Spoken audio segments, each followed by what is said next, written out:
Yes, everyone, and welcome back to the Irish Hotspur with your boy Dave, and we have rounded up some of your favourite guests from the channel, and we are going to break down Tottenham's 1-0 win away at Luton, which leaves us unbeaten and top of the league, depending on what happens against Man City and Arsenal, heading into the international break. I mean, times cannot get better as Spurs fans. Difficult game to analyse, but we will analyse it. But look, nonetheless, we'll start off with Mia and go around the house. Mia, how are you, and what's your general thoughts on that game today? I'm well, I'm good, enjoying life, loving life aboard the train, really, aboard the AMS train. The game, it's a really difficult one, like you say, because we missed our chances at the beginning, which we definitely should have been a couple of goals up, really. And then we allowed them sort of grow into the game a bit.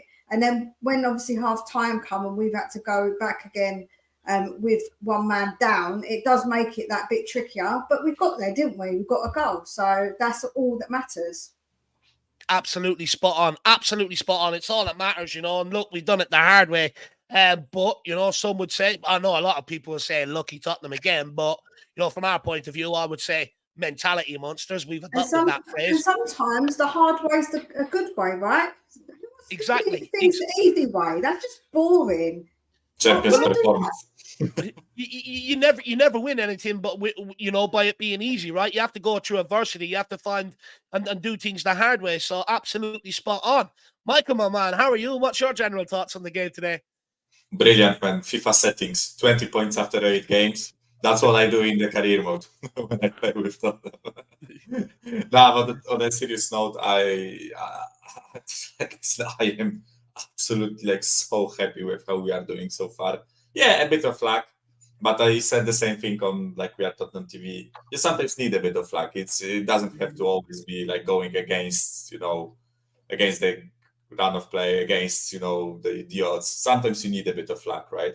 But I'm not necessarily even referring to this game, but overall, I think we deserve to be where we are, in my opinion.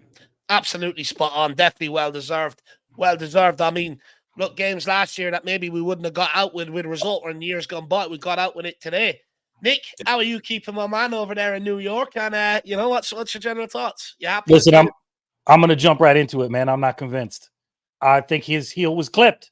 I think his heel was clipped, and he went down quick, and it was easy to call it a dive, but I have not had the time to go back and rewatch the replay. But I think we have grounds for an appeal right there, man. That's what I'm going to start it right there. I'm going to zoom in, use every piece of technology I got, but I think his heel was clipped on that, man.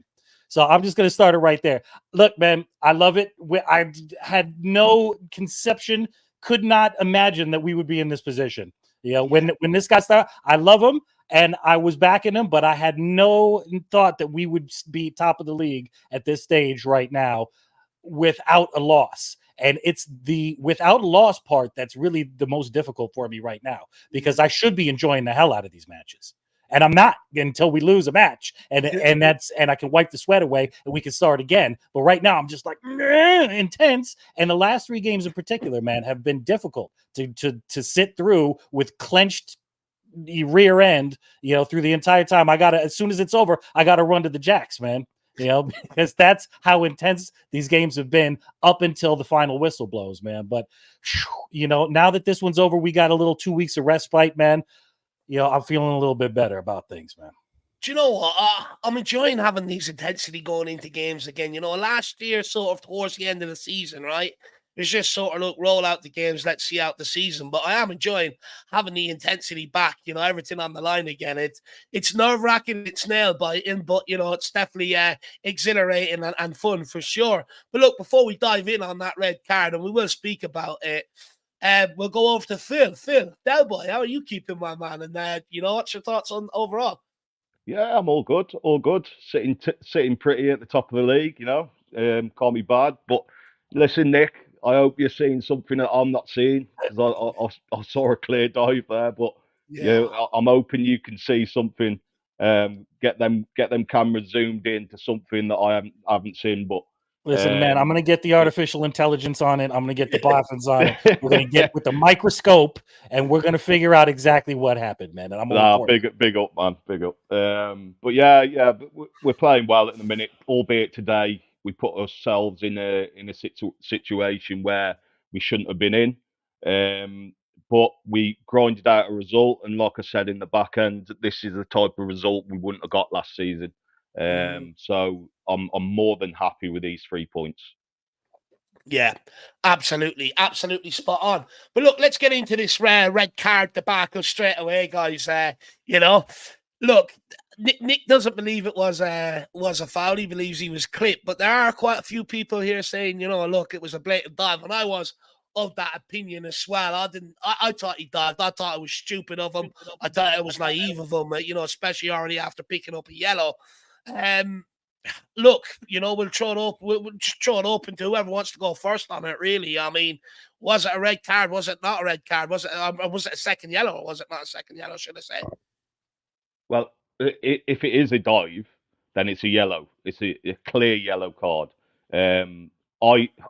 He went in between two players. I can't remember who was closest to him on the opposition team, but from what I saw, there was clear distance between both of the players.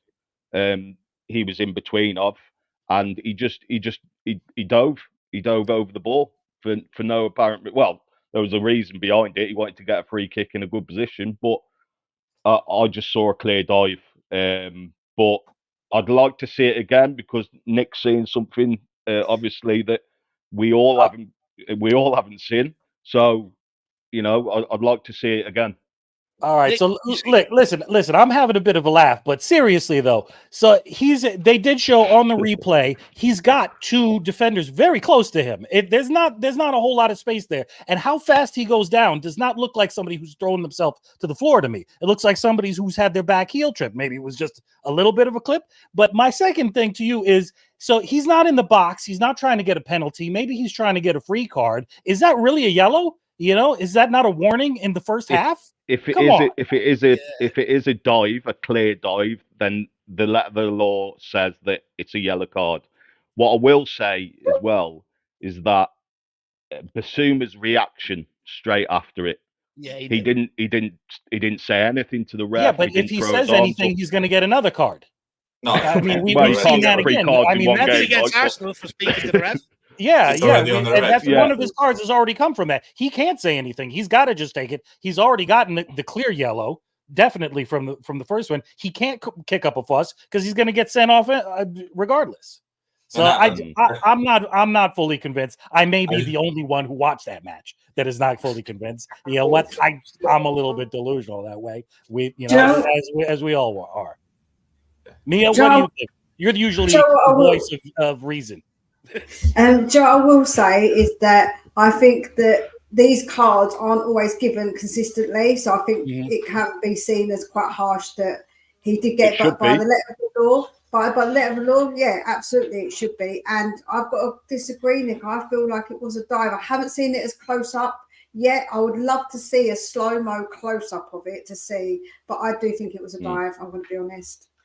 I'm getting on it right now. I'm trying to bring up Spurs play in the rematch right now so I can get a good on it.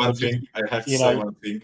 Jump in there, Michael. United just scored 1-1 and it was ruled offside. 90th minute and they are losing 1-0 to Brentford. So brilliant settings. Sorry, I had to chime in because I have the games on my left monitor and you're good. But look, do you agree? Do you fall on maybe me and Phil's side of the argument, or do you fall on Nick's side of the argument? Because look, I don't understand the logic of going down where he did. Why would he dive? But for me, it was a dive. Why? Yeah. Listen, I've seen the replay on when they showed it, right? It's for the love of God, I can't see any contact there. So for me, if he dived, it's a yellow. I know they not always give the card for diving, right? But this time I think it was so. If I saw it correctly, for me it was so blatant that for me there is no other reason. And I honestly, I've had someone go at me at one of the group chats for criticizing Bissouma. I'm not going at him. I know he's been brilliant, whatever. But for this one moment, I think it was an embarrassing dive, and honestly a well-deserved red for that. And it was just stupid. If he wasn't on the yellow, then let's just try it, right? Okay, maybe you get a foul, you get a yellow, shame, right? But to be on the yellow and perform such a dive, it's honestly like he could have lost us this game, right? Let's be honest about it. Yeah. With 11 men, we would swap, like we would completely like swing it on the side, right? But with 10, it was actually a hard game. So yeah, that's my stance on it. I think it was a deception. I mean, we're 1 minute away from going into that too. into the interval. Do you know what I mean? So I mean, for him to do that, a minute away from going into the break, it was just stupidity. But he was having a brilliant game as well. I thought he was having a great game before that. Yeah. I've got my own thoughts on it before, so I just want to go to Mia quickly. I mean, what were your thoughts when he got the red card? Were you like, look, typical Tottenham, we're going to Spursy this up now and stuff like that, because that was my immediate train of thought straight away. But then I sort of reclaimed myself after half time. But also, is there an element of it with maybe referees and VAR sort of trying to, even it out about what happened last week? Do you know what? I was sceptical. I thought that could happen, but I don't think it was. And when it happened, I was just like, you silly, silly boy. Like, that's such a silly thing to do when you know you're on that yellow. Like, we praised when Destiny had that yellow. He was so mature against Arsenal not to get a second yellow. And I feel like Basuma showed that he wasn't that mature guy in that moment to realise what he was doing. If he genuinely felt contact, obviously we just won't know unless we get the zoomed in close up and obviously something from him to say. But yeah, it's disappointing. I didn't think we were going to Spurs it up. I thought that it would be tougher. I thought that against them, I think we were going to find it difficult. But I was like, okay, I was okay. I didn't panic. I didn't go into panic mode. Not yet. I was about to. I do want to talk a bit about on what Michael had to say about Basuma. First of all, Adrian Chia says, "Big up, Lazy 8." We two are the Basuma Third Kit Association. That's right, man. It may just be you and me, Adrian, but that's all right. I walk up and down, strutting up and down the block all day long in that kit since I got it, man. I love that third kit as well. I really like it. I love that color. I think it's really nice. You know what? Seeing that odd mocha color up near the score, okay, it throws me off a little bit. It's a little bit weird up there. That took a little getting used to. After about 60 minutes, I got used to it, but it's growing. It's growing on everybody, man. It's definitely growing on me. I mean, I hated it at the start, but the more I see it, the more it's definitely growing on me. And then Eddie 22 earlier on says, really happy, but the cappuccino kit has to go. And this brings me, like, we'll have a quick discussion on this. I mean, there's a lot made about the kit being a voodoo kit because we played it away to Fulham and lost and stuff like that. Do we have to just let go of all that stuff now and just, get behind this team going forward and forget about that? Because I do feel, as Spurs fans, we sort of look for every reason not to maybe go on and be successful, this, that, and the other. And I get it. It comes from a place of hurt and, that old tag Spursy. But in order for us to be able to eventually get over the line, we also, as a fan base, have to change our mentality. The team are changing habits from before where we're getting results at the Emirates. We're beating Liverpool, beating United at our place, whereas in seasons gone by, we weren't doing that. Do the fan base also have to start changing their mentality and psyche a little bit? Because we do look for reasons not to succeed all the time. Who wants to go on that? Who wants to nibble on that one first? Yeah, it's a doozy. I'll jump in on that, man. I think the fan base reacts to what happens on the pitch, man. And the thing is, I feel that in the dressing room, there's been this, we talk about the culture, but there's been this air of gloom or just that there's been an unlucky streak pretty often, since at least the end of the Champions League final. But even before that, years and years of it before that. But cert for that. But cert for that. But cert for that. But cert for that. But cert for that. But cert for that. But cert for that. But am I the only one hearing Nick on repeat there? Yeah, it was on repeat. I was thrown off. Okay. For that. But cert for that. But for that. But cert for that. But He's giving us For his that, own mix track. for that. Nick, if you are Remix. out and loves back in, my lad. But Michael, I know you were dying to live it on that one as well. What the- Oh. Nah, for me, like, I think it will take a long time for this, like, feeling at the back of my head, feeling about us being Spursy, for this feeling to go away. Yeah, 2-1 United. Absolutely, whatever. Unbelievable. Yeah, but back to us, right? I think it will take a long time for me to get rid of that feeling. Like today, when I saw those first 30 minutes, when like we're literally like this close to scoring like 6 times, right? And then I saw the red card by Bissouma, right? I was like, bloody hell, it's just one of those days. It will be just, like it always is, right?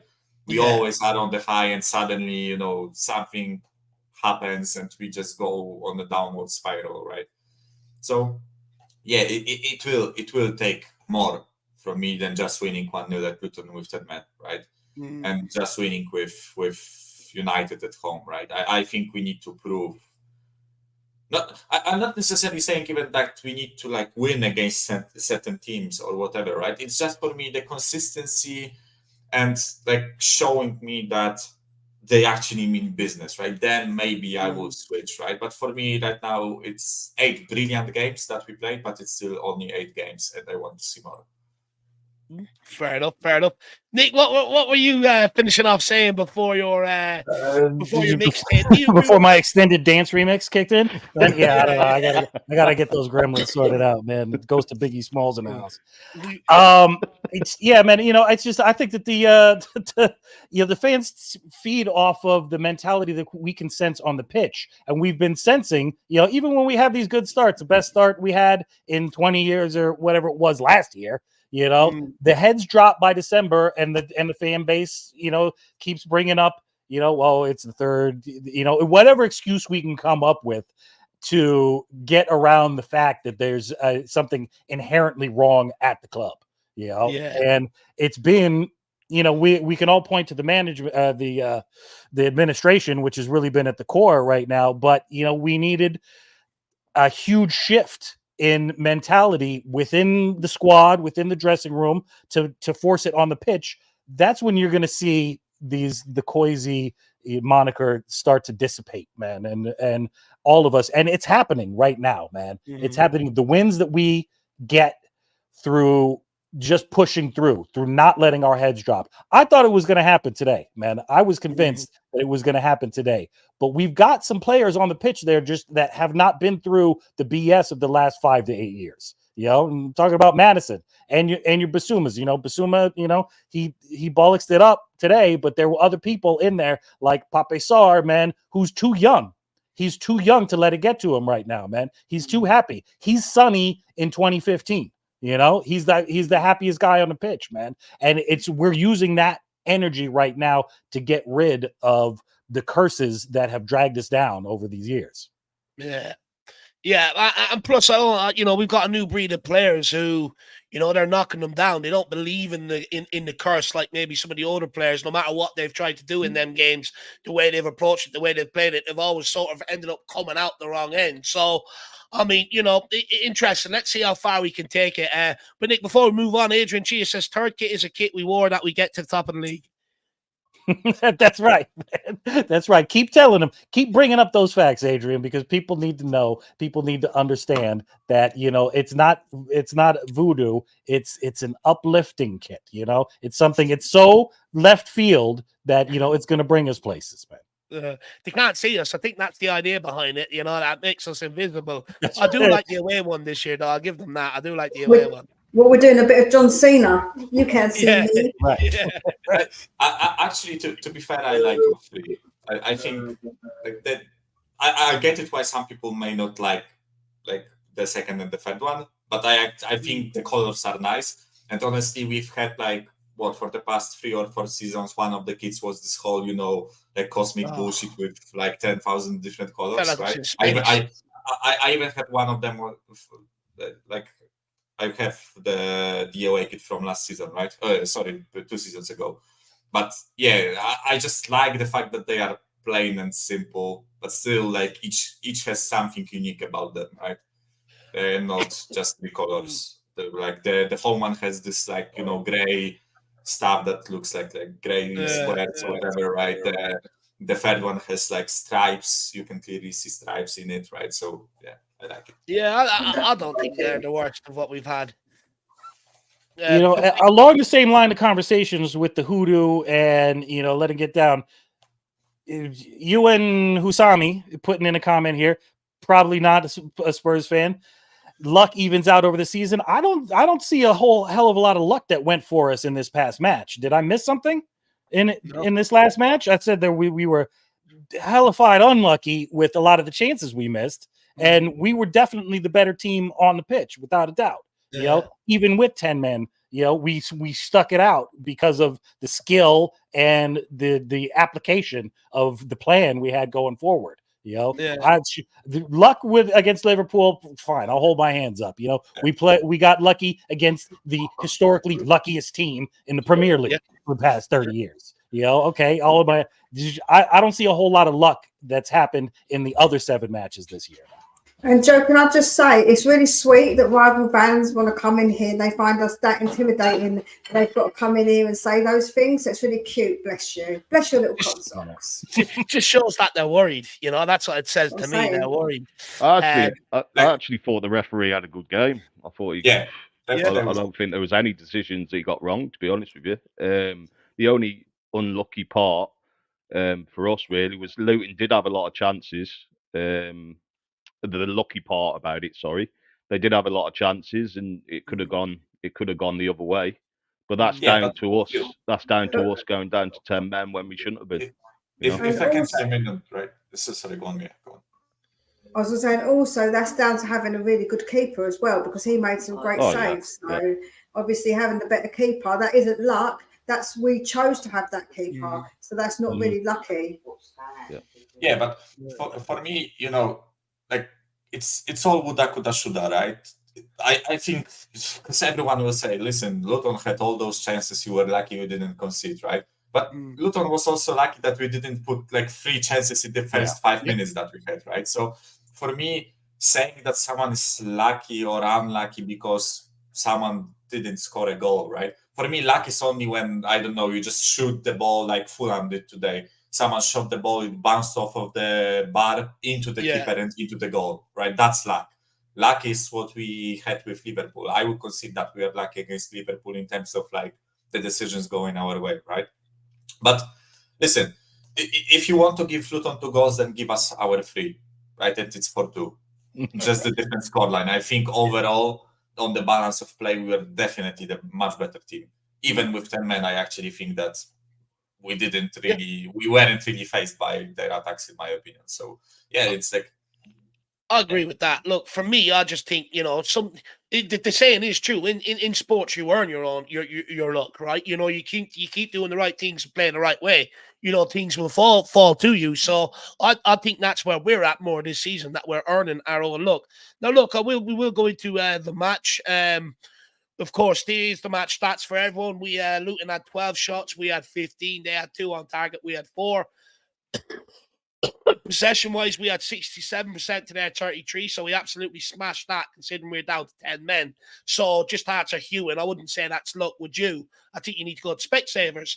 Corners, 5 to our 6, and then they had 2 big chances, and we had 4. So again, Ewan, I think someone needs to go to Specsavers. So that is the match stats. Now, before we get into it properly, guys, I want to talk about maybe the starting lineup just before we get into maybe the big chances that we missed earlier on. Ange Postecoglou went with the same lineup like he did versus Liverpool. I can understand it with the injuries and everything else. But I want to talk about Richarlison down that left-hand side. Does it work? Because for me, take them 2 big chances he missed out in the game today. I actually think he's had one of his better games that we've seen him since he's arrived, in terms of first touch, in terms of passing and stuff like that. But, them chances 2 and 7 yards out, I mean, as a striker, they should be in the back of the net. But look, we'll go around the houses on this one, because I've no doubt everyone will have sort of strong opinions on it. We'll start with you. I mean, Richarlison off that left-hand side, does it work? Do you know what? I think that he should have scored those goals, but I think it works as in we can't have him in the middle and Sonny not. So if we want to play Richarlison, I think that's his better side. And last week when he played, I thought he had an okay game. I think he did quite well.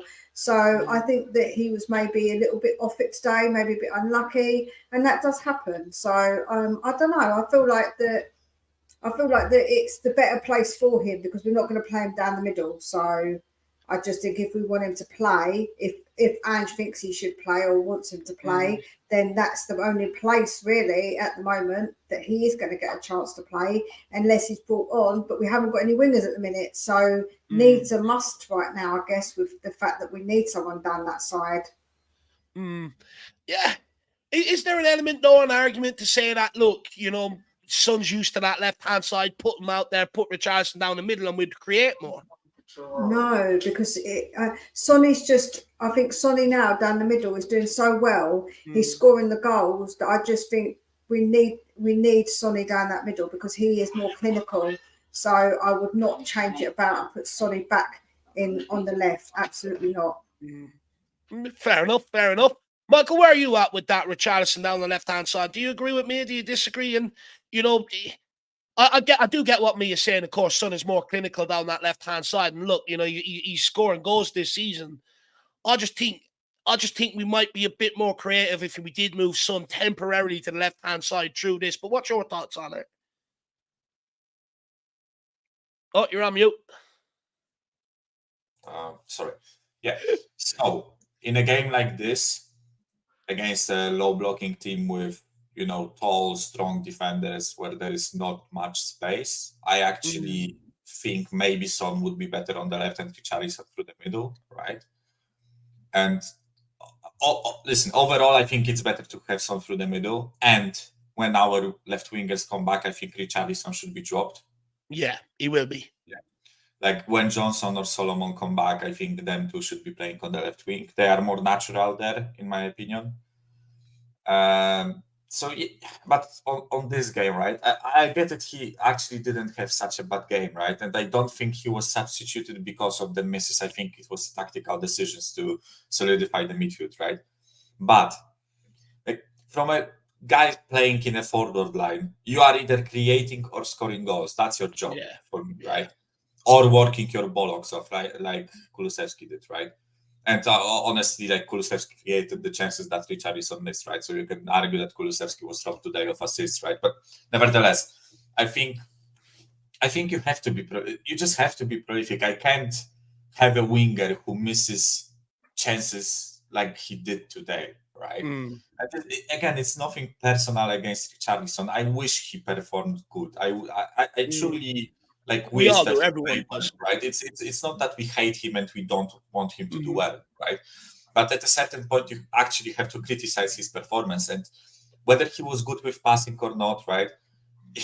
Seriously, you can't miss those chances. So for me, I think as soon as we can play with different players there, I think he should be dropped back to the bench and used as a substitute, right? I don't mind him as a substitute. I just think as a starter, I don't think his performance was anything to write home about, and he missed those two chances, right? So yeah, it's really hard to judge, right? But it's going to be interesting to see what we sort of do from here on out, because I do agree with you. Once we get the injuries back, and then you throw Brian Hill into the mix, look at Velizy. He didn't look out of place today either.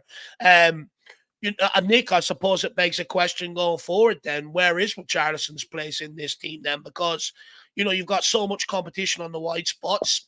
He's not a winger. He's not good enough to play there. But also up front, he could very quickly find himself behind Velizy if he doesn't cop on. Yeah. So what do we do with Richie? And it's what I think he can be effective on the wing in certain situations, but he's just not. He doesn't have the skill set that we really want in Postecoglou's system. And the worst thing to happen to him was Perisic. Perisic getting his long-term injury from Perisic. It's an injury. It was the worst thing that could have happened to him, because that combination really looked like it could have been fruitful for him. So right now, man, it's looking like he has to fight for his place against a couple of other people. And I think going into the season, that was always going to be the case. I think that nobody was convinced that he was going to be our number 9. And now it's coming up against him, Brennan Johnson, and looks like Valise, who I thought looked pretty sharp for the minor cameo he had. My question to all of you guys, though, is really, do you just not see Son on the left at all anymore? Is he not creative enough? Does he not have the left-footed delivery that is required in that situation? Or do you just like him so much down the center that you just want to keep him down the center? Because I think he still can be effective on the left if you have the right person playing down the middle. And I'm not sure that the Richie-Son combination that way really, really works. We'll go with Phil first, and then we'll all come in on that. I think it's good talking point, Phil. Yeah, I think Son obviously he can play on the left. He's comfortable there. But I see him down the centre. If I'm honest, I think if you're playing against a low block, I think you've got to play him up front. But I do get what Nick's saying. If we have a quality striker up front, if you add, a Ferguson or a Tony, he has got a good delivery on from the left hand side. Yeah. So, but we just haven't got that at the moment. So we have to work with what we've got. In terms of Richie's performance today, I thought he had one of his better games. It's just him taking on a player. He just hasn't got it. His touch was okay today. He put some good balls in, some good link-up play. But what I did like was he got into the positions today where he could have scored, and the only thing was the final end product. But yeah, I think we need to address that in January. We need to get a striker in. But yeah, Richie needs to play on the left for me. He can't play up front. The only thing was. Interesting. Well, Nick, you know what you need to do, my man. Another remix. That's his second track he's dropping today. Look, when it comes to Richarlison, I think Nick makes a good point. Where I'm at with it right now is, look, for me, it's just clear Richarlison can't play down the left-hand side. And look, I actually don't, like I said earlier on, I thought it was one of his better games today in terms of all-round game. I just think I can understand why Ange Postecoglou wants Sonny down the middle, and I do think that's his future position once we get all the injuries back 100%, because he's the most clinical player we have up front. You put him up, we put a ball in behind. This season, he's been absolutely dead-eye. Last season, scrap that off, but he's been absolutely clinical. So I do think that's his position go forward. But right now, I do think we're making things tough on ourselves, trying to force Richie down the left and Son through the middle. I just think, look, we've got over the line, so I presume, Ange Postecoglou's probably pouring water over that with the results and the wins over the line. But I do think we're making it harder with Richie down that left, because I don't think he is the most creative. He's a good hold-up player. He done all that well today, but creativity-wise, it's not there. And I just think if we had Son out the left and Richarlison down the middle, I think we'd create a lot more chances than maybe what we did today. And what I mean by that is more clear-cut chances as well. Some of the quality of chances outside of the first 15, 20 minutes, it wasn't there really for a large part of that first half. And I just think if we had, even if you started Son down the middle and then switched them up, put Son out the left, then Richarlison through the middle, just to see, maybe give things something a little bit different. But I do think creativity-wise, it's just not working. But look, Mia, where are you at with it? I mean, look, obviously, I think you said, look, Son's long-term future is down the middle. But where does that leave them Richarlison for you then? Does that mean potentially have to look at maybe selling them this January, or? Do you know what? I really want Richie to come good, just like I really do. I think all of us do, right? Nobody wants our players not to come good. So I want to say that first of all. But I feel if he isn't going to fit, if he isn't going to get a place, then we will have no other choice but to sell him, because we have got Valise, and Valise did look good coming on. And that kid is tall. Like, he's a giant child. Like, oh my God. Yeah, he's a big boy. He's gigantic. And so I think that we have now got other options where we can move stuff around and have, say, we've got Valise and we've got other wingers when they're all fit to be able to come on and change it around a bit. So if Richarlison isn't going to fit, then yeah, I feel like that selling him is the only option, really. To be honest with you. I don't think we can sell him in January. It would have to be next year because we haven't got the options at the moment. So yeah, selling him in January is definitely a no-go. Well, No, look, but if we say in January or in the summer, we more likely in the summer we get someone In the else summer. as well. Then yeah, I think that we won't have room for Richie. and look, I do think just quickly, it is important to stress none of us want Richarlison to fail, because I know there'll be some people out there, oh, you guys hate Richarlison, you want him to fail. That's not the case.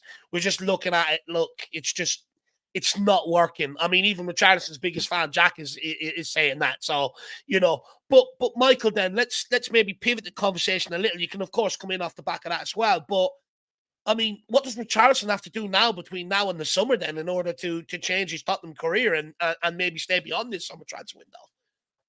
I think, and I also want to like connect it with the Son left wing thing, right? Yeah.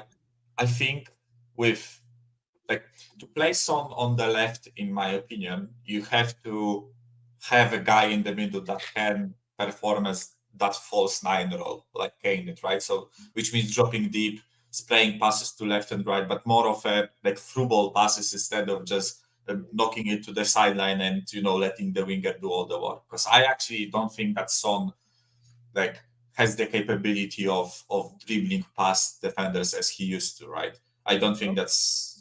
I don't think he has that anymore, right? Or maybe not as consistent as he used to, right? But as the left winger, for me, he can do those like darting runs for the through balls. He has like perfect finishes, right? Let's be honest. If Richarlison and Son were swapped today, we would be 2-0 up at like 5th minute, right? Let's be honest. Son would have put both of those chances away, right? So for me to play Son on the left, you have to have a false nine guy in the middle, and Richarlison is not that guy for me. Richarlison is the like typical number 9 guy, which basically means he is the one receiving through balls or from the wingers, right? So for me, it's just a conflict of like profile of players.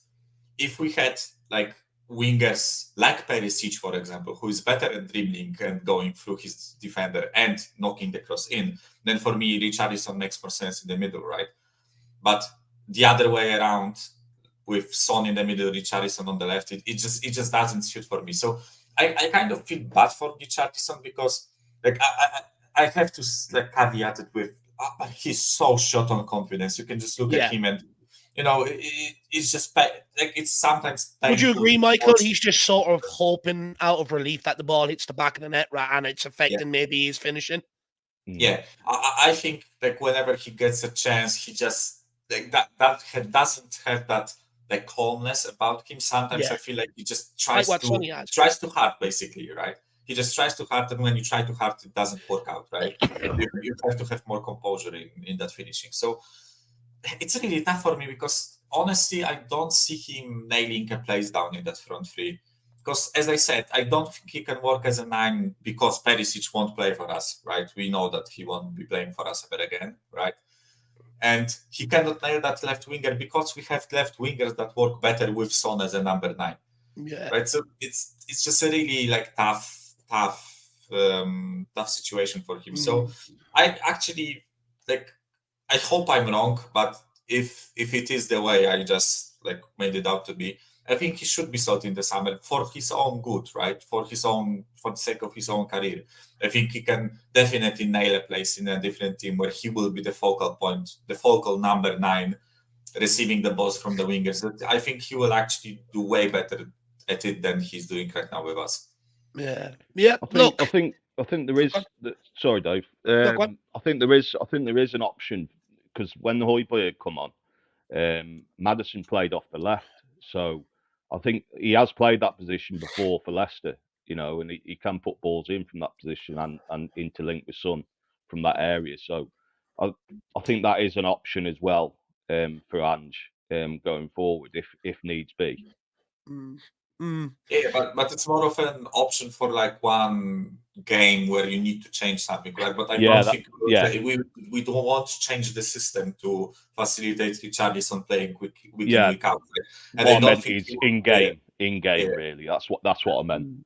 I don't think like Richarlison wants to be a bench warmer for us, right? And come in like for 20 minutes when you want to change the system, right? I think he's at that age where he would want to be the main number 9 somewhere, right? And it won't be here because he will never be a better number 9 than Son in terms of finishing. Yeah. And he won't be a better false 9 than, like, he is not a false 9 type of player, right? He won't be the one receiving the ball with his back towards the goal, spraying passes to wingers, right? His first touch is not good enough to do that job. So it's really tough for me. Like, for him, right? It's a really tough situation to be in for Richarlison because it's not, it's not like he doesn't care. It's not like he's not trying, it's just not happening. It's a real sort of difficult situation to be in. Now, I do have a couple of chats I want to get to, but before we do, I just want to sort of round off the Richarlison conversation. And me, I'm going to throw you this question at you first while I just run and blow my nose. It's absolutely killing me right now. But Mia, the Richarlison sub at half-time, was that performance related or an element of it being performance related, considering he was the one taken off over his son and a Kulu? Or was it maybe just because of the sending off to Basuma and it's just tactical and for the benefit of the team? I believe it was tactical. I think that maybe that he saw more merit in keeping Kulu on the pitch than he did with Richarlison. And I agree with him. So I felt like it was more of a tactical thing where he thought it's better to take off Richarlison instead of Kulu, because I think that Kulu offers something that he obviously does think he is good to have still on the pitch, and we needed to shore up that midfield. So I don't think it was. I don't think actually that Ange sees it like that. I don't think he thinks, oh, he missed 2 chances, he wasn't that good, I'll take him off. I just don't think Ange thinks. I think he was thinking more of the tactics and more to do with being able to still control the game. Yeah, he wanted to shore it up in midfield. Yeah. That's what he wanted to do. Yeah, that's right. He wanted to kill the game. But yeah, I mean, in terms of like Kulu, when Kulu went up front, it sticks to him more than it does Richarlison. So that's why he was playing up front, really. And then Police come on towards the end of the game and put a good cameo in, really. But yeah, he just wanted to shore it up and see out the game. It was just pure tactical, nothing to do with Richie's performance, in my opinion. Yeah, I think if we still had 11 players, Richarlison would have still been playing in the second half. Maybe he would take him off at like 60 minutes or something, right? But definitely not at the halftime point. I think it was purely due to the red card. What do we think of Skippy when he come on? His performance. A bit anonymous. I thought he was all right, actually. It wasn't his worst performance, if you want me to be brutally honest. I'm one of his biggest critics. I think there's a lot of flaws to his games, but I actually thought he done all right today. Yeah, it was all right, right? It's like vanilla. It was just come on and done what he neted to do. Very plain. Very, a typical Skippy performance, wasn't it? Yeah. Yeah, that it was. Got a super chat here from our Ben. Go on. Saying that, last week, Skip was the reason really why the own goal was scored, because he was right on the backside of that player. So actually, last week, Skippy did a little bit of a non-vanilla thing. He did actually quite one good thing. Do you know, it's probably better that Matt hit it, because if Skip hit it, who knows where it would have went. But look, I'll bet with this. But you're right, though. He did put him under pressure to make that mistake, which is a positive. Ben says, I've seen enough to see that Ange, with a good squad, can challenge for the Premier League. Will Levy properly back him is the question. Look, we'll go with you on this one first, Mia. We'll let everyone have a say on our Ben Super Chat. Really appreciate the support, brother. Anyone else out there that wants to support us in any way, feel free to grab one of them channel memberships ahead of the fan show on Monday, or send in your thoughts in a Super Chat or any questions that you would like us to cover. But I actually agree with Al Ben here, Mia. For me, I do think Ange has shown more than enough that if you give him a full squad, I think he will challenge for the Premier League every season here. If you fill out that squad. In terms of backing him properly. Look, there's a lot of arguments, that goes on. It's subjective, this, that, and the other. But what sort of backing are we looking for? Do we continue on with what we're already doing, or are we looking at now 60, 70, 80 million pound players? Do you know what? What I will say, it is subjective because people will do a bit of revisionism and say, oh, well, he wasn't backed, but at the time, actually, I did think he was back then, but now actually I'm changing my mind. So there's a bit of that goes on, or a lot of that goes on. For me, I don't think I think, 60, 70 million pound players now aren't what the players that they used to be. That used to be a big amount of money on a player, but nowadays that's not much because players have gotten skyrocketed in their prices. But even our recruitment of late, Mia, hasn't really even hit that really. No, and I think that's fine because I think that Ange does like those younger players. And listen, people are going to get maybe expectations in January and in the summer. Think we need to spend X amount on this player or X amount and get this player. But I don't think that's so. I think that Ange does like these gems that he picks out of places. So I wouldn't be surprised if we didn't get these big players, what people obviously might want. But I think that it's all about getting the players that Ange wants and that Ange needs. They're the most two important factors. It doesn't matter who they are. If I have to Google them, I don't care. I'd rather be able to Google them and know that Ange wants them because I feel like that is the key to it all being okay, is if Ange wants them. No, look, 100%. You have to you have to bring in what the manager thinks he can work with. I fully agree with that. And look, I think we get caught up into too much how much we spend on players here at Tottenham Hotspur rather than looking at what we're actually spending it on. And I think that's something that we need to learn from, the Paratici era. Look, I got a lot of slack for, bigging up the recruitment and for seeing what was coming and stuff like that. But, there's a lot of revisionist sort of going on about his recruitment. And it's good to see, right? It's good to see. It's very good to see.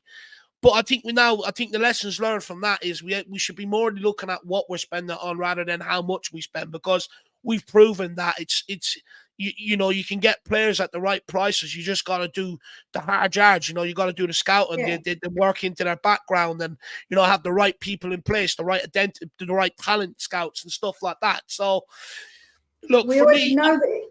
Yeah, go on. Sorry. So we already know it can be done because look at the talent that Brighton managed to get in. So we know that if you scout correctly, you can get these really good talents in. So there's nothing saying that we can't actually we can't do that. We just have to get everything correct to be able to do that. And I will say, and we'll pass this down to Michael and Phil as well. Look, I'm not sure how hard we're going to push it in January. I think, look, if we're in a title race, I'd love to see them go out, get that centre-back, be cutthroat, bring in another striker, maybe fill out the squad a little bit. I would like to see that.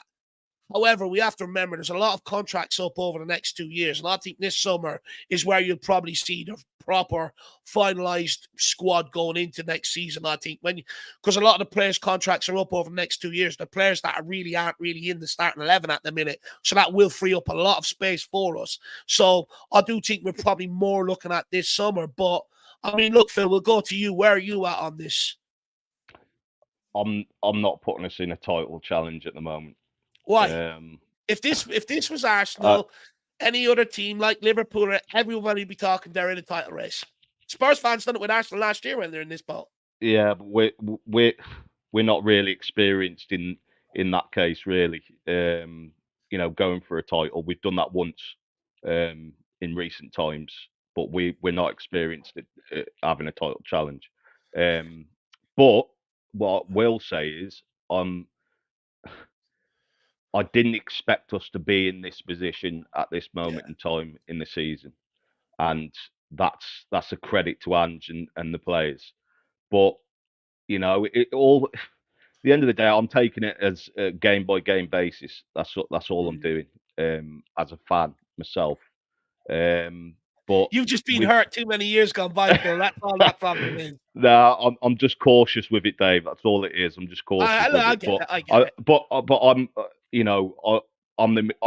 I am optimistic. I am optimistic about how this team is going. But I'm not just going to go, saying we're Titan challengers just yet. at the end of the day, we're in a position now where we're in a good position to get Champions League football, What even if at we're this in? stage. Even at this stage in the season, What if we're like how Ben says here? What if we're in it come January? What do you do? What does Levy do? when if it comes to January, they've got to assess it and judge it there. But December's going to be the one for us because we've got 7 games in December, and we've got a very thin squad. So we'll see where we're at then. But in terms of if we're in this position like January, we should act on that and we should go for it. But it's whether Levy's going to do it. I mean, Levy had an interview that I seen. He said that he did make mistakes in the past, and I just hope he rectifies that and helps Ange do what he can do this season and put us in the best possible position. It'd be interesting to see how much of a budget there is for January. Have we already spent that kind of money? Have we not? That'd be interesting. That's what I'd really sort of like to find out. But Michael, as well, just off the back of Al Ben here as well, my man, and me's already alluded to it. Is it just the case that we have to trust what Postecoglou wants? Because when he was at Celtic, he pulled players in from the Japanese league, which no one even in Scotland had heard from. He pulled in that guy Johnston from Canada, and he's gone on to be a revelation there. So it's a case it may not be the most glamorous of signings, but with what we've signed this summer, it's what we need. I think we have to rescale what he did at Celtic to us, right? That with Celtic are an absolutely massive club with huge history, etc., right? But financially, we are much, much, much bigger and stronger than Celtic, right? And we can afford more. So what was a gem from Japan for Celtic will be a 15 million pound player for us from Serie A, right? But someone that maybe necessarily we aren't sure about the quality of the guy, right? So for me, and also with transfers, I think ever since we finished the stadium, I actually think we can see a bit of a pattern in the way we are spending. I think in January it is usually not much, around 20 to 30 million, some loans with option to buys, etc., right? And in the summer it's around between 100 and 150 million when we have one big signing and a couple of 20 to 30 million signings, right? And with what I've seen with this squad, with our scouting, with the quality of players that we brought in this summer, I am actually fully capable of seeing us making those brilliant signings that we want. I even have my own candidates, to be fair. I've done a lot of scouting myself recently. I have my favorites. Are you on that White Scout tool as well, are you? Yeah. White Scout, FBA, FBRF, all those sites I'm looking for, partnerships for our players, right? I have my favorite centre back that I would love if we brought in. Let's get you in there, Michael. We need some scouts. Gabanini's gone. Also, you've got way too much time in your hands. Jeez. What are you guys doing? Oh, why Scout? Jeez. To be fair, me, I've graduated from my uni this summer and I'm jobless right now. So yeah, I have a lot of time. If you want to come over, I've got plenty of things that can be done in around my house. So if you ever are that bored, it's all good. I've got lots of things. Honestly, my girlfriend has enough home chores for me. So yeah, but on a serious note, I think what we will see this January is one centre back being brought in my opinion. And depending on the outgoings, I think we'll see maybe one more signing, but I think it will be more of a loan with an option to buy or maybe someone on the cheaper side, right? Maybe 15, 20 million, and the centre back will be probably 20, 30 million, maybe 35, something like this, right? By the way, Per Schurz from Torino, look at this guy. Yeah, I was going to say that. He's really good. By the way, we are all pumped up for the Belgian duo that we had. Why not do the Dutch duo and have double Dutch? Double Dutch at the back, right? But yeah, basically, I'm also like not putting us in a title charge necessarily, but I'm not putting anyone in a title charge yet. For me, it's a bit too early. Like the table is too close. Every team is too close to each other for me, because like before this game started, Crystal Palace were 7 points off Man City, right? So technically, are Crystal Palace in a title charge, right? City loses the games, Crystal Palace wins 2, and suddenly they are 1 point off. Like, are they in the title chart? Not necessarily, right? No, nobody would say that they are. So, yeah. But I am completely confident in Ange. I am in love with this guy. I think we are onto something great with Ange, with his title talent recruitment, with all the talent that we have in our under 21s and under 18s. By the way, all 3 teams are at the top of the league right now: under 18s, under 21s, and the senior team. Yeah, So, I've seen that. Flying. Brilliant. Absolutely phenomenal. Look, at some stage we are going to have to talk about Tottenham being in the title race, no matter how much you guys don't want to, because, that sitting top of the tree with that big fat 0 underneath the L column looks pretty to me. Most people said, get by United, get by Liverpool, or get by out the Emirates, then get by Arsenal. We'll talk about it. Now we want to push it further down the line. I'll give you guys until 15 games, and then you have to come on and talk about it with me. That's a deal. But big up, Al Ben, my man. Really appreciate the support. I think this delusion's catching. I watched Couve earlier. He was being delusional. Now you're being delusional. It's like it's a disease. It's catching. I live in a permanent state of delusion. I actually quite enjoy it, to be honest with you. It makes me happy. KPV says Romero and Van de Ven are the new Jan Vertonghen and Toby Alderweireld. I mean, look, they're absolutely sensational. Do you know what? I was actually saying to Jack before the game today, when the countdown video was on for the watch long. I said to Jack, I have a feeling one of the centre-backs are going to score today, either Romero or Van de Ven. And he was like, do you think so? I was like, do you know what, Jack? I do. I think it's one of them games where I just think set piece, something like that, they're going to score from. It turns out Mickey Van de Ven got the goal, but he's phenomenal. Romero's phenomenal. Yeah. So Sonny did actually say to Van de Ven on the bus on the way to the game today that Van de Ven was going to score today as well. That was in an interview at the end of the game that he had. Van de Ven said that Sonny told him he will score, and he did, right? Absolutely. Yeah. Me and Sonny on the same wavelength. And do you know what it is? It's since he's moved to striker. I'm telepathic with Tottenham striker. I figured it out. That's what it is. Brilliant.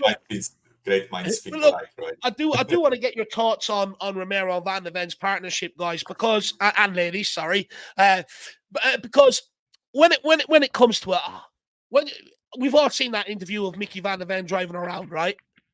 The way he talks about the partnership with Romero, I make him more calm. He makes me more aggressive. I know he's always got my back. I've always got his back. I mean, it's what we've always wanted, right? I mean, look, we'll start with you on it, me, and we'll work our way around, let everyone in on this, because I think they're absolutely fantastic. Well, do you know what? I actually said this earlier on my video, that I watched the David Beckham documentary, of course, because I'm a massive David fan. Yeah, it's really good. And he was saying what Ferguson built was a family. He built stuff that was built a way of how they all knew they had each other's back. Now, I feel like that's why things are going the way they are, because I think that that's exactly what he's building. He's building these partnerships, these family feelings. So Romero and Van de Ven, they trust each other implicitly. So they are literally saying to each other, listen, I got your back, you got mine, it doesn't matter. And I think that's what is forming this bond so closely with them. And they're also able to work together. The way they work together is fantastic. So I think all of the pieces are coming together when it comes to our back four. In fact, I think our back four have been absolutely superb. Yeah. So I do think, though, part of it is this whole family feeling. I feel like he's building this thing where we've got each other's backs, and that is it. We're a family. Tottenham are a family, and we've got each other, and I think that has been key in everything that's happening at Tottenham. And look, I know it's not sustainable, right? You can't keep relying on like late wins and grinding things out like we did today with 10 men and stuff. But the way the last few weeks have gone, right? The Sheffield United game, the late winner, Liverpool, the late winner, sending off today, we dug deep. That only creates that even further, right? That bond, that camaraderie, that fight for each other.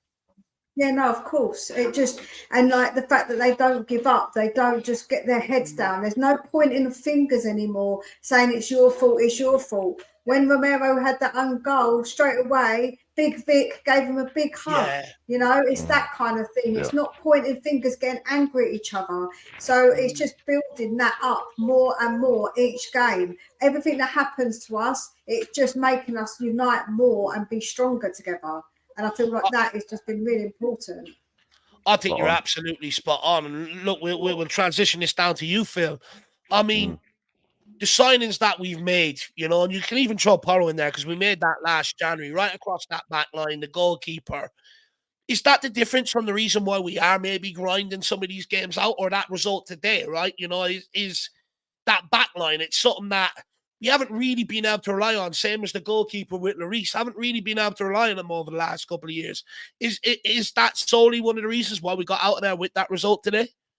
Yeah, 100%. It's that, you know, that togetherness, like Mia was saying, she's absolutely spot on. You know, the back four, even Vicario, you know, he was getting a lot of stick when he come in at the start, and he's you know, been playing brilliantly. You know, it's a great fit. I think the back four is a great fit. I mean, Porro playing that inverted fullback as well is perfect for him. Great on the ball, gets assists as well. Adoji can go forward and can defend. And Romero and Van der Ven, it's a great mixed bag because obviously you've got the balance with Van der Ven being left-footed as well. His pace as well is perfect for us. And they're both leaders at the back as well. Van der Ven, Romero, and Vicario. Even Porro as well. Adoji not so much in that leadership type, but he will get there. He's a young player, but they all seem to be together. Do you know what I mean? The togetherness is there, and I think that back four and goalkeeper isn't. It can't be changed. It can't be changed. Marco, where are you at with that back line? I mean, I would argue, you know, it could propel us into a title race, whether we like it or not. But how good is it? It's such a refreshing feeling compared to other previous 2 or 3 years when we had bumps like Eric Dyer and you know all those other guys in that defense, right? And right now we have a center back pairing that's actually really complementing of each other, right? And it's not only the characters, but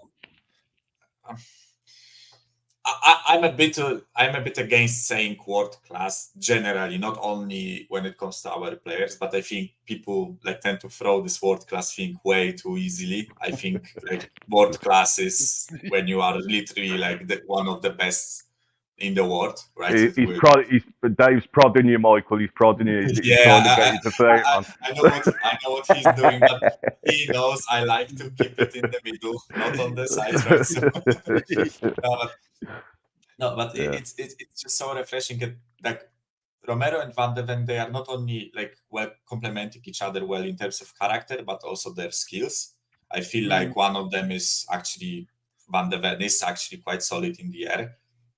Right, when we sometimes pointed it as Romero's weakness was his aerial superiority, right? Whereas I think Van der Ven this season is proving to be really solid at it, right? And I think, just the style of play, you know, Romero being the more aggressive, putting in the tackles, Van der Ven being the more calmer one with pace, right, covering when Romero can't. It's for me, it's really good. But also one thing I want to point out is on today after the match on Postecoglou's conference, right? She said that Romero had a blinder today, right? And he singled out Romero and said that Romero was the linchpin, is the sole leader of that backline in terms of being vocal, in terms of also welcoming those players. He said something along the lines that Romero made those 4 new players feel at home, right? Wow. He made them gather around and be that one unit that you need your defense to be, right? So for me, he's absolutely crucial in it. And honestly, like we have like what Van de Ven is 22, Udogie is 20, Porro is like 23, right? This is a really young backline. That Mirror's on 24, 25 as well, isn't he? And yeah, no, apparently Valverde is like like 25, 25, yeah. right? Yeah, so it's just brilliant to think that if we keep them for like next 4 years, they will get better. They will get better. They will work with each other. But that doesn't change the fact that we also need a bit of like backups, right? That's why I singled out the center back. I still think we need a better backup for Udogie, by the way, because if Udogie gets injured, it's Ben Davies or Sessegnon coming back to that backline, and suddenly everything falls apart, right? So yeah, this backline is brilliant for now, and like for now in terms of like what they showed us so far, brilliant. Yeah, what I will go on. So what I will say is it's like almost like Romero and Van de Ven are yin and yang, aren't they? They're just like the pieces that fit together because one's fiery and hot and one's really cool-headed. So together they're just literally like perfect, aren't they? Together. I call them Rolls and Royce. You know, you two things that combine that make something world class. That's what I like to call them, Rolls and Royce. But no, look, long may it continue. I really like Udogie as well. He's quickly becoming one of my favorite players. You know, I absolutely love the kid. But look, a couple more questions, and then we'll let you all go about your evening and have dinner and enjoy being top of the league. Where are we at with my bag of tricks? Yes. I want to talk about the chances that we missed today. For me, these are games. You take them early chances. And Phil, we'll let you come in on this one first because, you know, you put in a comment there at halftime and, you know, we were having a back and forth over it. You take them chances, this game becomes an easy game. I mean, we probably go on to win 4 or 5-0 because you change Luton's complete game plan. They have to come out and, you know, we expose them when we've got 11 players on the pitch. But what do you make of the missed chances today? There was an awful lot of serious missed. I mean, Porro's 8 yards out, Richarlison 7 and 2 yards out. Sonny had a couple of tame efforts at goal. Madison put a couple over. I mean, it was bad really in the finishing department, wasn't it? Yeah, it was. Yeah, you know, these are the type of games that we need to be clinical in. You know, even if, albeit being bottom of the league, we need to see these games out early so we can, you know, because we've got a thin squad. We want to rotate as well. We want to be in the position to rotate our players and rest as well. But yeah, I think we should have been 4-0. You know, going into the second half. But yeah, it is what it is. I mean, we need to get better players in to be more clinical. In terms of Richie, you know, we've had the conversation about him. He had the better chances in that half. But yeah, I mean, Madison as well. Sonny had one as well. So yeah, it is what it is. But we got the result and we grinded it out. You know, that's the most important thing at the end of the day. Yeah, look, I agree with you. I do think it's something that we need to work on. Look, Mia, what do you put it down to? A bad day at the office or something maybe we need to be concerned about? But also, what do you make of the sort of rest of the, after that 15-minute spell, what do you make of the rest of the half where we didn't really create a lot for the rest of that half and we did have 11 men on the field? They sort of dried up. Yeah, I agree that we probably do need to get somebody who's better because when you think if it was falling to Sonny, it would have 100% would have been in the back of the net. So I do think that is an issue. And for the rest of the half, we allowed them to sort of go back into the game, like I said at the start. And I just felt like we gave them like a little bit of confidence because they went for a few little spells where they were putting a bit of pressure on us, and we would have really regretted it if they had scored and we didn't score our chances. So I do feel like we did allow them back into the game a little bit. Why is that, though, Mia? Is that because our heads maybe our confidence dropped after maybe missing them chances? I think confidence, I think our confidence was a little, maybe dropped a bit, but they got confident because they won the ball off us a few times. Yeah. And as soon as they did it the first time, then the second time they won it off of Porro. And so they got more and more confident. And that was the thing. Because, they fed off of it because the fans then fed off of it. And the fans really helped because they're so close to the pitch, like ridiculously close, aren't they? They're literally on the pitch. and that kind of fed into it, and that made them confident and grow. So I think it was a bit of us sort of allowing it, maybe losing a bit of confidence, and then them growing in confidence from those couple of little chances of them getting the ball back off us and trying to create something that gave them a really big boost, actually. I agree with that. You know, I think they definitely grew confidence with us missing them chances, and they started turning the ball up. But Michael, is this something that we need to maybe sort out or be wary of? Because you said at the start of the show that you've had a bit of criticism for Basuma of late, and it's an unpopular opinion. But as brilliant as he's been, I do have criticism of the last 2 games. I think Liverpool, I think it was the right decision to take him off because he was pissing me off with how slow he was on the ball with Liverpool down to 9 men. Højbjerg came on, first touch, pass down the wide, you know, passing it forward. And that's how we ended up getting that goal. And Ange Postecoglou made the right decision. But also today, I just felt at times maybe a bit slow on the ball, or just looking at him, just get on the ball and drive at people more. I mean, is that solely down to Basuma? Is he the one slowing down play? Because for me, he's that dictator. He dictates the tempo. He slows it up, he quickens it down. No, I wouldn't put it solely on him. I think like other players can also apply more tempo to the game. I know he's like the main point, the main driving force in that midfield, right? But I also think when Pape Sarr or Maddison are getting onto the ball, they can actually quicken the game, which they are not necessarily doing at this game and the previous one. But like in general, that's why I think I said it during the show. I think we definitely in that forward line need another goal scorer, right? When you look at the majority of like well-oiled front lines in the Premier League, so like Man City, Liverpool, and other like Newcastle even, right? They usually have like at least two players from that forward 3 that can really score the goals, right? That are prolific in front of the goal. And they have this one guy who is more like working his bollocks off, the creator, you know, the guy doing the dirty work, right? So in our case, with the previous front 3, we had Kulusevski doing the dirty work, right? But we had Son and Kane being the goal scorers, elite ones at that, right? I'm not necessarily saying we need another elite goal scorer like Son because there is only a few of them, right? But we need someone who, given a chance like Richarlison was given today, will put it to bed, right? The issue with this Luton game was that, as you said, we missed those like 4 or 5 chances that we had in the first 15 minutes. And at least one of them should have been in the back of the net. And I guarantee you, if we scored like in the 5th minute, this crowd would have been dead because, like, you know, they have the big club coming to their hometown and scoring in the first 5 minutes. You aren't really going to be, you know, so giddy. But they saw us missing a chance after chance after chance. Then they nicked the ball once or twice off us, right? And I actually like visibly see the crowd getting like riled up, and they like motivated the team.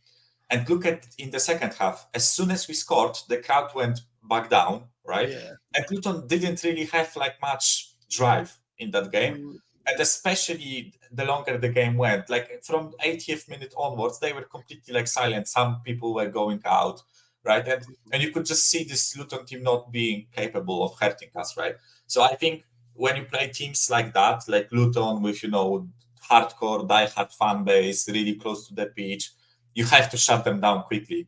That's like the main thing for me. You have to shut them down quickly, and then you can just cruise along. You are better on the ball. You are a better team, right? It's obvious.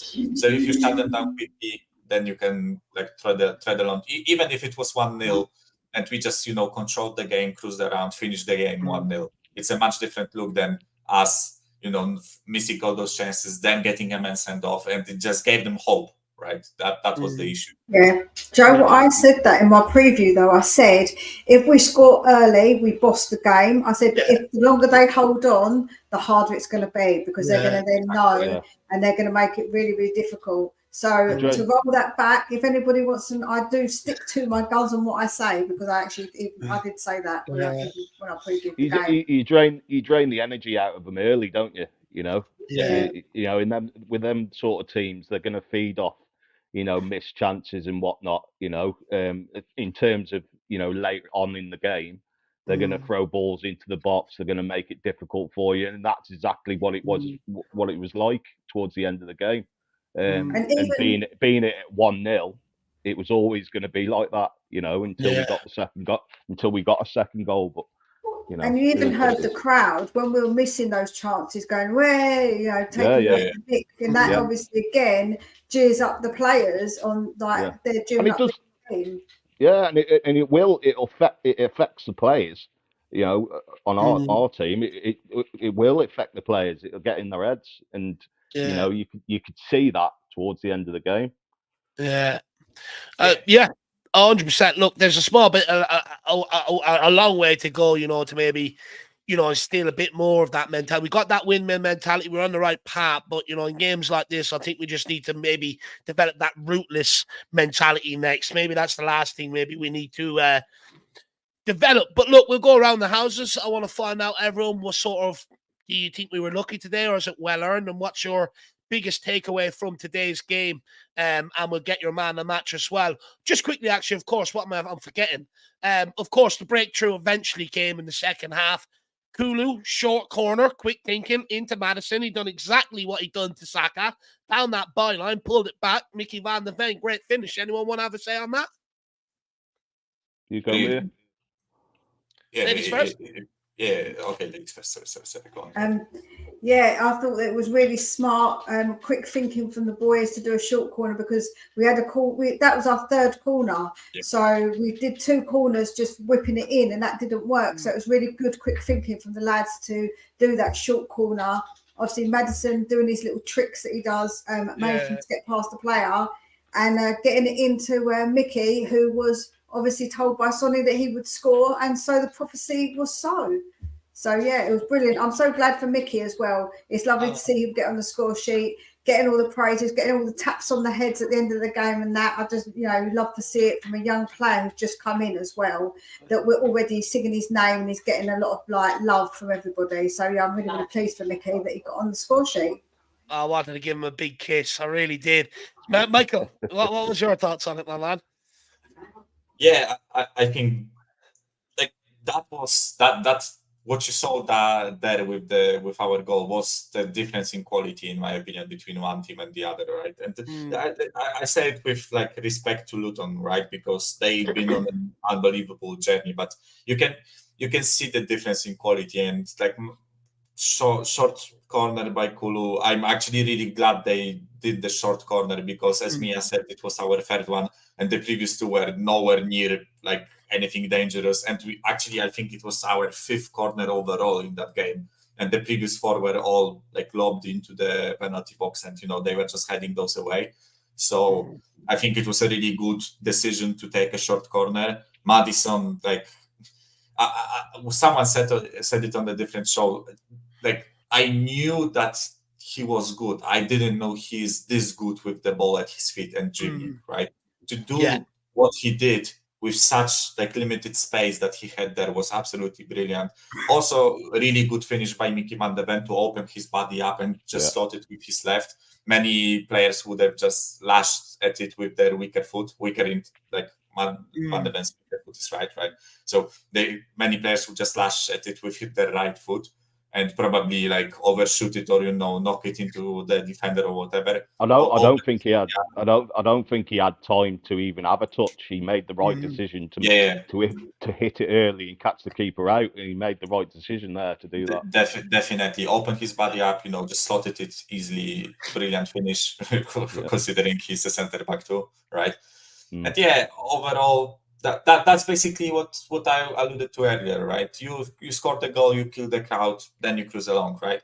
Actually, some of the matches that happened in a similar vein, look at Middlesbrough 2 years ago or Sheffield 1 year ago in the FA Cup, right? Both of the matches we were definitely the better side, right? But we didn't kill them off early. We had chances early, we didn't score them. The crowd started believing. And, they pumped those players up. And, of course, Eric Dyer or Davinson Sanchez or somebody else fucked up. And we considered the goal lost 1-0. And this could easily be what happened today if we didn't show that bit of quality and score the goal. early in the second half, right? Absolutely. Phil, anything you want to add on that corner, on that set piece, the ingenuity, or anything that Nick was saying? It was well worked. We caught him out with the short corner. Maddison, low centre of gravity, dropping the shoulder and getting past his man. And then a great finish by Mickey van der Ven. But yeah, I mean, in terms of like the one thing for me that's important at the moment with our start to the season is getting the mentality of it really. Getting this Spursy tag off our back, because I'm fed up with hearing about Spursy this, Spursy that. It's doing my head in. So that's the one thing this season I'm really impressed with, is the mentality of this group of players. And yeah, I can't knock them. Absolutely spot on. And look, long may it continue. But look, we will go around. Last question for everybody. I mean, Mia, you there? If not, we'll go to Michael first. We'll go to Michael first. We'll save Mia to last. She's sitting there laughing. She's going, save the best to last. But look, Michael, I mean, what do you take away from today's game? Lucky to win or deserved win? And who's your man of the match? Now, I'll put 4 players on this myself. These are the 4 that, you don't have to pick from these 4, but these are the 4 that I think had outstanding games. Van der Ven, of course, scored the winner and a clean sheet. Kulusevski, quick thinking from him to get the corner kick going. But also, I think second half, absolutely outstanding up front with his hold-up play, by the way. Really got us up the pitch. Vicario, again, reliable, pulled off a couple of great saves for us. Clean sheet as well. And Papa Matasar, who I thought was absolutely outstanding today. Off the ball, on the ball, plenty of legs, energy, running about, just basically being a fucking nuisance. And that's what we want from our star boy.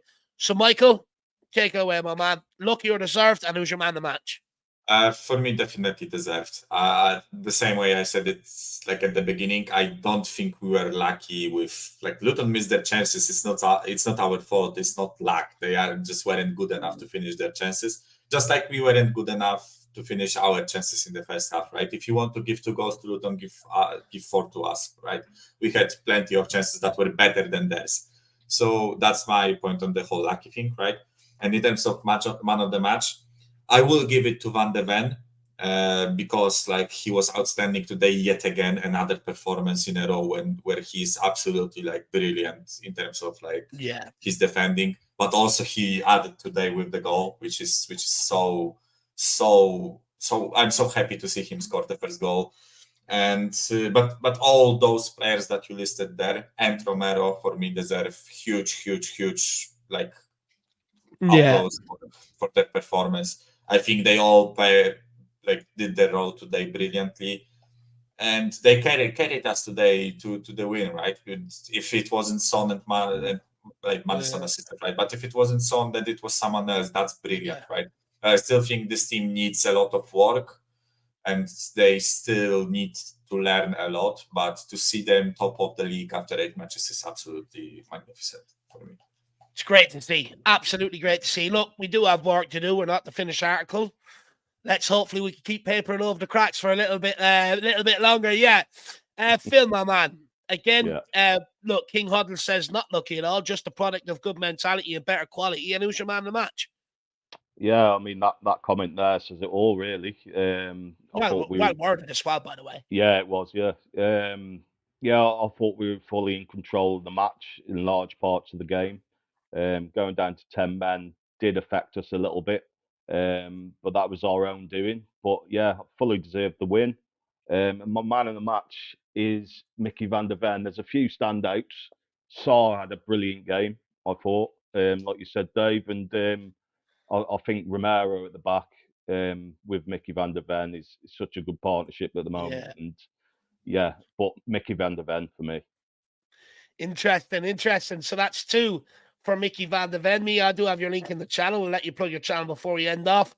But who's your man of the match today? These are the 4 I've put forward. Of course, you don't have to pick off that if you've got someone else, but there's Sarboy, Vicario, Kulusevski, and Van der Ven. And also, lucky today or deserved win, like King Huddle and, like Michael and Phil have said, sort of product of good mentality. How do I take this image down? There we are. Go ahead. fully deserved. I don't think it was luck. And for anyone who says, "Oh, you don't make your own luck, that's why it's luck," did you know when listen to Jack in Titanic? He says it. You make your own luck. That's exactly what he said. So we've got to go with him. Leonardo DiCaprio, big up.